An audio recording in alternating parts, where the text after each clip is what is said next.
Hello everyone, welcome to our channel. Students, आज हम extraction and गैलेनिकल्स के बारे में पढ़ने वाले हैं।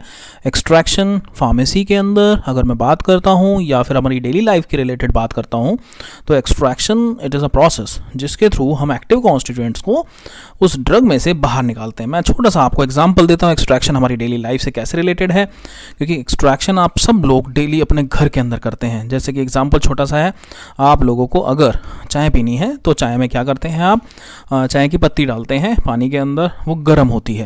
तो स्टूडेंट्स, आप लोग जो पानी यूज़ कर रहे हैं, जो सॉल्वेंट है, बेसिकली उसको हम सॉल्वेंट बोलते हैं, सॉल्वेंट जो यूज़ कर रहे हैं और उसके अंदर जो चाय की पत्ती डाली, देखिए वहाँ पे कितनी सारी चीज़ें एक साथ को रिलेट कर रही हैं। वो जो चाय की पत्ती है उसके अंदर से सारे के सारे एक्टिव कॉन्स्टिट्यूएंट निकल के पानी के अंदर जा रहे हैं। तो this is your extraction actually. तो आइए अब जानते हैं पूरी की पूरी प्रोसेस। एक्सट्रैक्शन के अंदर हम क्या क्या चीज़ें पढ़ने वाले हैं, उनके कौन कौन से फैक्टर्स हैं जो कि एक्सट्रैक्शन को अफेक्ट करते हैं, इसके बारे में पढ़ेंगे। और कौन कौन से प्रिंसिपल्स हैं, कौन कौन सी टेक्निक्स हैं, इन सब चीज़ों के बारे में आज हम इसके अंदर डिस्कस करेंगे। तो सबसे पहले एक्सट्रैक्शन है क्या? जैसे कि मैंने आपको बताया, it is a process of removal of active constituents. मैंने आपको बताया कि एक्टिव कॉन्स्टिट्यूएंट जो उसके लिए रिस्पॉन्सिबल है, मींस जैसे ड्रग है, ड्रग में एक एग्जांपल लेके चलता हूँ। जैसे कि मैंने आपको जिंजर का एग्जांपल एक और बताता हूँ। आप जब जिंजर को क्रश करते हैं, क्रश करने के बाद उसे जब पानी के अंदर डालते हैं, जब चाय बना रहे होते हैं, तो उसके अंदर से सारे एक्टिव कॉन्स्टिट्यूएंट पानी के अंदर आ जाते हैं, जिसका आपको टेस्ट आता है। लेकिन उसके लिए किन चीज़ों की ज़रूरत पड़ती है? एक सूटेबल सॉल्वेंट की ज़रूरत पड़ती है जिसके अंदर वो एक्टिव कॉन्स्टिट्यूएंट सॉल्युबल हो। तो एक्सट्रैक्शन हमारी ये प्रोसेस है। अब बात आती है मेंस्ट्रुम की, जो मैं सॉल्वेंट बोल रहा हूँ, जो सॉल्वेंट बेसिकली यूज़ किया जाता है एक्सट्रैक्शन के लिए, तो उसको हम क्या बोलते हैं? मेंस्ट्रुम बोलते हैं। जनरली हम वाटर यूज़ करते हैं क्योंकि वाटर यूनिवर्सल सॉल्वेंट है। इसके अलावा हम अल्कोहल भी यूज़ करते हैं, क्लोरोफॉर्म भी यूज़ करते हैं, और ईथर और लाइट पेट्रोलियम, ये सारे के सारे ऑर्गेनिक सॉल्वेंट्स की कैटेगरी के अंदर आते हैं। अब होता क्या है, आपने देखा होगा जब हम एक्टिव कॉन्स्टिट्यूएंट्स निकालते हैं तो जो रेजिड्यू ऊपर बच जाता है, वो जो रेजिड्यू है उसको हम मार्क बोलते हैं। क्या बोलते हैं? मार्क। जो नीचे जो निकल के आ गया वो तो हमारा क्या हो गया, एक्टिव जो एक्सट्रैक्ट था वो निकल के आया, और जो ऊपर बच गया वो हमारा क्या कहलाता है? मार्क कहलाता है। इसके अलावा एक और टर्म है यहाँ पे, एक्सप्रेशन। इसका मतलब होता है, it means extraction carried out by mechanical means.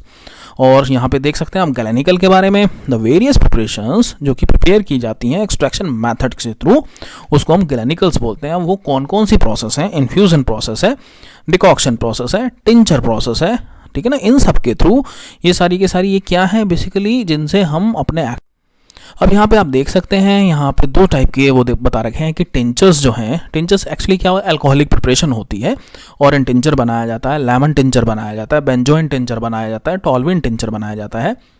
ये क्या कैरी करता है? अल्कोहल कैरी करता है। जैसे वहाँ पे ऑर्गेनिक सॉल्वेंट क्या था? वाटर था। मैंने आपको बताया यूनिवर्सल सॉल्वेंट क्या होता है? वाटर होता है। और इसके अलावा क्योंकि सारे के सारे एक्टिव कॉन्स्टिट्यूएंट वाटर के अंदर तो नहीं हो सकते डिजोल्व, तो उसमें क्या यूज़ करना पड़ता है? हमें कई बार अल्कोहल भी यूज़ करना पड़ता है। तो यहाँ पे देख सकते हैं tinctures made from organise drug और tinctures made from unorganise drug. और यहाँ पे एक प्रोसेस बताई हुई है, मैसरेशन। सिंपल मैसरेशन भी होती है, डबल मैसरेशन भी होती है और ट्रिपल मैसरेशन भी होती है। तो आइए इसको डिस्कस करते हैं। Drug is placed with whole quantity of menstruum. जो ड्रग है जिसका हमें एक्टिव कॉन्स्टिट्यूएंट बाहर निकालने हैं, जिसका हमें एक्सट्रैक्शन करना है, उसको हमें मेंस्ट्रुम मतलब जो सॉल्वेंट है उसके साथ एक क्लोज वेसल के अंदर रख देना पड़ता है, और उसे लगभग हमें 7 दिन तक रखना पड़ेगा। उसके बाद हमें लेकिन बीच में एक चीज़ का ख्याल रखना है, हमें इसे डेली जाके एक बार हमें शेक जरूर करना पड़ेगा, अदरवाइज जो एक्टिव कॉन्स्टिट्यूएंट्स हैं ऊपर एक ना सैचुरेशन की लेयर बना लेंगे। जब लेयर बना लेंगे तो एक्टिव कॉन्स्टिट्यूएंट और बाहर निकल नहीं पाएंगे, तो इसलिए उसकी ओकेजनल शेकिंग बहुत ज़रूरी है। और जब 7 दिन हो जाए, 7 दिन होने के बाद आप क्या करिए, एक मसलिन क्लॉथ लीजिए, उसके अंदर अपना सारा का सारा एक्सट्रैक्ट जो है उसको फिल्टर करिए। जब आप उसे फिल्टर कर लेंगे तो ऊपर जो रेजिड्यू बचेगा वो होता है मार्क, मैंने आपको बताया, और उस मार्क को आपको क्या करना है? प्रेस जरूर करना है। And final volume is not adjusted. Example इसके अंदर दे रखे हैं, टिंचर ऑफ लेमन और टिंचर ऑफ ऑरेंज, ठीक है। नेक्स्ट यहाँ पे क्या है, the drug is placed with only 4/5 volume of the menstruum. यहाँ पे पूरा मेंस्ट्रुम यूज किया जाता है, सॉल्वेंट यहाँ पे 4/5। और मैसरेशन का जो पीरियड है it is approximately 2 to 7 days। यहाँ पे मार्क को हम क्या कर रहे हैं? प्रेस कर रहे हैं। ऑर्गेनाइज्ड ड्रग के केस में यहाँ पे हम मार्क को प्रेस नहीं करते। और यहाँ पे final volume is not adjusted, यहाँ पे फाइनल वॉल्यूम को एडजस्ट किया जाता है।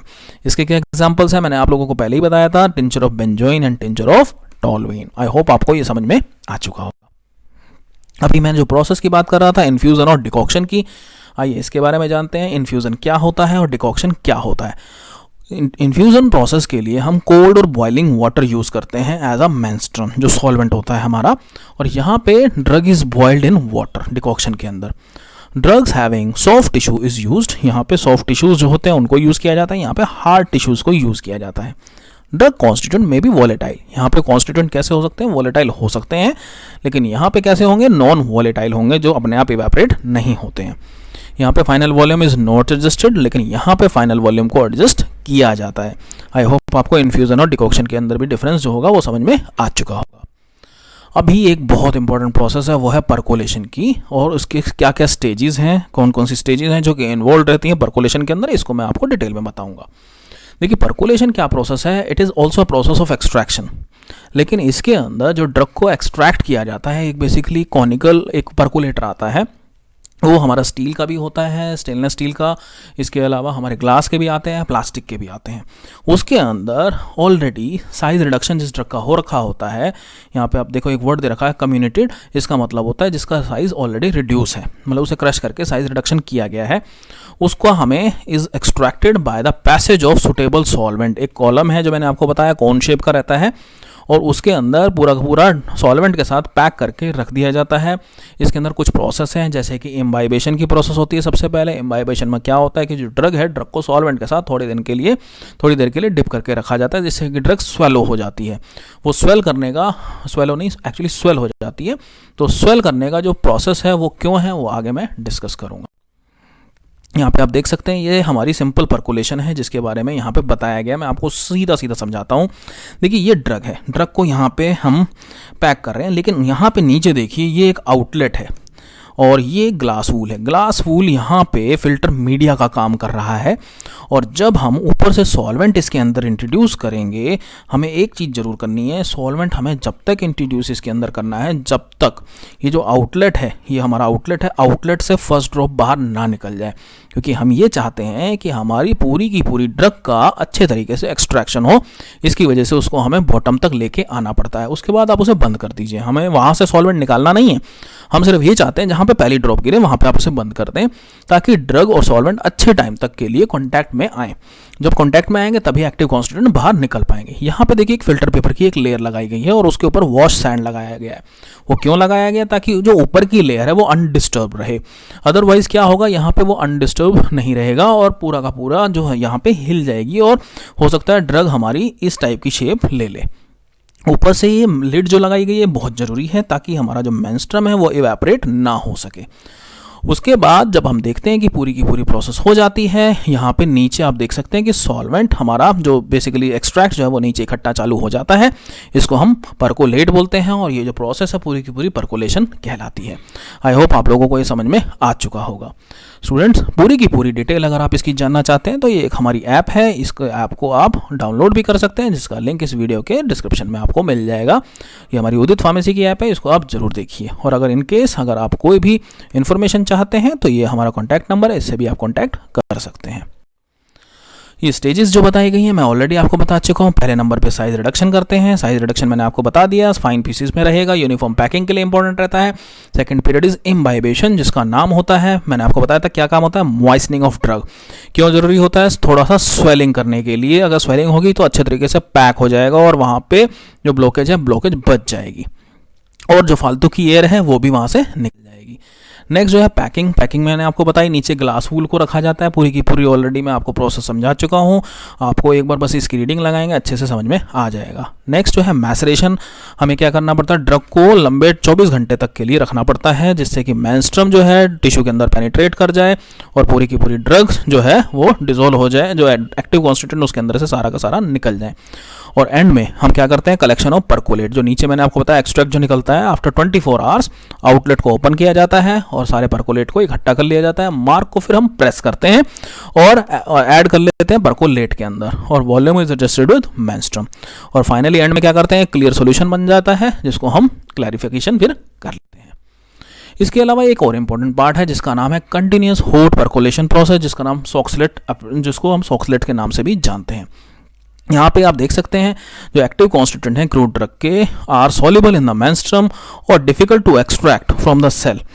उसके लिए हम क्या यूज़ करते हैं, the drug is treated with hot menstruum for longer period of time.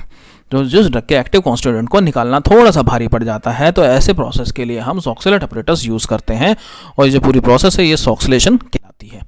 यहाँ पे आप देख सकते हैं ये हमारी पूरी की पूरी पैकिंग हो रखी है। यहाँ पे हमारी ये ड्रग है, इसके अलावा ये हमारा कंडेंसर है। यहाँ पे कंडेंसर देख सकते हैं, जब ये गर्म होती है ड्रग तो ऊपर जाती है, ऊपर जो वेपर्स हैं वो कंडेंस होके वो नीचे आते हैं और यहाँ पे हमारा का पूरा इकट्ठा ये आप देख सकते हैं सॉल्वेंट एंड एक्सट्रैक्ट ये इकट्ठा मिला हुआ है और यहाँ पे आप पूरी की पूरी इसकी कलेक्शन देख सकते हैं। और यहाँ पे आप देखेंगे इसके तीन मेन पार्ट्स हैं। तीन मेन पार्ट्स जो हैं, सबसे पहला क्या, flask contain the boiling solvent and the Soxhlet extract in which the drug is packed, उसको पैक कर दिया जाता है। It has a side tube through which vapours of the solvent carried into the extractor, और एक siphon tube है which siphons over the extract from the Soxhlet extractor to the flask. उसके बाद एक कंडेंसर लगा हुआ है। कंडेंसर का काम क्या होता है, जो वेपर्स हैं जो उड़ रहे हैं और उसको कंडेंस किया जाता है और उसको वापस सॉल्वेंट के अंदर कन्वर्ट कर दिया जाता है। वर्किंग की अगर मैं बात करूं, जो ड्रग है, drug to be extracted is packed in a paper cylinder made from filter paper and is placed in the body of Soxhlet extractor and the solvent is placed in the flask and the apparatus is fitted, जैसा कि figure में दिखा रखा था आपको। और जब solvent है, जब उसको बॉयल किया जाएगा ऑन हीटिंग द फ्लास्क, वो क्या करेगा, वेपर्स उड़ेंगे उसके, और जो वेपर्स हैं वेपर्स कहाँ पे जाएंगे, कंडेंसर में जाएंगे। कहाँ से, थ्रू साइड ट्यूब, और वापस ठंडे होके क्या करेंगे, hot liquid condensed into the hot liquid, और जो कि कहाँ पे गिरेंगे, कॉलम में गिर जाएंगे। और जो एक्सट्रैक्टर है, extractor when the extractor get filled with the solvent, जो लेवल ऑफ साइफन जो है वो क्या होगा, रेज हो जाएगा, ऊपर हो जाएगा। और जो सॉल्वेंट है जिसके अंदर एक्टिव कॉन्स्टिट्यूएंट है जो कि साइफन ट्यूब के अंदर था, वो क्या करेगा, siphon over and run into the flask, flask के अंदर चला जाएगा। And the process of filling and emptying extractor is continued, कब तक, जब तक कि पूरी की पूरी ड्रग से सारे के सारे एक्टिव कॉन्स्टिट्यूएंट बाहर ना निकाल लिए जाए, तब तक ये पूरी की पूरी प्रोसेस कंटिन्यू रहती है। एडवांटेज क्या है, फास्ट मेथड है और पूरा का पूरा कंप्लीट एक्सट्रैक्शन हो जाता है ड्रग का, कंसंट्रेटेड जो एक्सट्रैक्ट है वो मिल जाते हैं, और मिनिमम रिक्वायरमेंट रहती है मेंस्ट्रुम की, क्योंकि वो कंटिन्यू प्रोसेस चलती रहती है, और फायर प्रूफ असेंबली रहती है। लेकिन जहां एडवांटेज है तो साथ में डिसएडवांटेज भी होंगी। Method is not suitable for the drug which are sensitive to high temperature, क्योंकि हम वहां पे कंटिन्यूसली हीट भी कर रहे हैं। जैसे एग्जांपल दे रखे हैं एंजाइम्स और ग्लाइकोसाइड्स, तो थर्मोस्टेबल जो ड्रग्स हैं उनके लिए यूजफुल रहता है। And only pure solvents can be used, और gummy substance can not be extracted by this method, वो क्योंकि वहां पे स्टिक हो जाएंगे और प्रॉब्लम बहुत ज़्यादा बढ़ जाएगी। इसके अलावा आप यहाँ पे देख सकते हैं, यहाँ पे कुछ आयुर्वेदिक ड्रग्स और डोसेज फॉर्म के बारे में भी बताया गया है। तो आयुर्वेदिक ड्रग्स हैं, इसकी एक डेफिनेशन दे रखी है यहाँ पे, तो इसको यहाँ देख सकते हैं। All medicines intended for internal और एक्सटर्नल यूज, किसके लिए, ट्रीटमेंट के लिए, मिटिगेशन के लिए और प्रिवेंशन ऑफ डिसीज के लिए, जो कि ह्यूमन बींग्स के लिए काम में आती हैं। इसके अकॉर्डिंग इसको डिफाइन किया हुआ है। और यहाँ पे आप देख सकते हैं वही पूरा का पूरा क्लासिफिकेशन है, बस इसमें थोड़ा सा इसका रूपरेखा चेंज हो चुकी है। यहाँ पे सॉलिड डोसेज फॉर्म भी है, सेमी सॉलिड भी है, लिक्विड भी है और पाउडर भी है। ये आप सबके बारे में इसमें आप जानते हैं, और इसकी पूरी की पूरी एक एक जो एग्जाम्पल है वो आपने देख रखा है। भस्म रहते हैं, चूर्ण रहते हैं, वटिका रहती है, और इसके अलावा स्नेहकल्प रहते हैं, मलहम रहते हैं, अश्वसाज रहते हैं, इसके अलावा चूर्ण रहते हैं। आप सब लोग इन सब चीज़ों के बारे में ज़्यादा जानते हैं, लेकिन हमारी फार्मेसी के अंदर आप जानते हैं कि एलोपैथिक सिस्टम ऑफ मेडिसिन ज़्यादा प्रोमिनेंट है in comparison to Ayurvedic, although Ayurvedic system of medicine आज के टाइम में बहुत ज़्यादा डोमिनेट भी कर रहा है। तो इन सारी चीज़ों की भी इंफॉर्मेशन हम लोगों के पास जरूर होनी चाहिए। तो आई होप स्टूडेंट्स आप लोगों को अच्छे से समझ में आया होगा। इनकेस फिर भी अगर कोई डाउट रहता है तो आप हमारे चैनल में कमेंट बॉक्स में लिख सकते हैं, आपकी प्रॉब्लम वहाँ से भी सॉल्व करने की पूरी कोशिश की जाएगी। और ऐप डाउनलोड करने के लिए आपको इस वीडियो के डिस्क्रिप्शन में इसका लिंक मिल जाएगा, वहाँ से आप हमारी उदित फार्मेसी की ऐप भी डाउनलोड कर सकते हैं। Thank you so much students.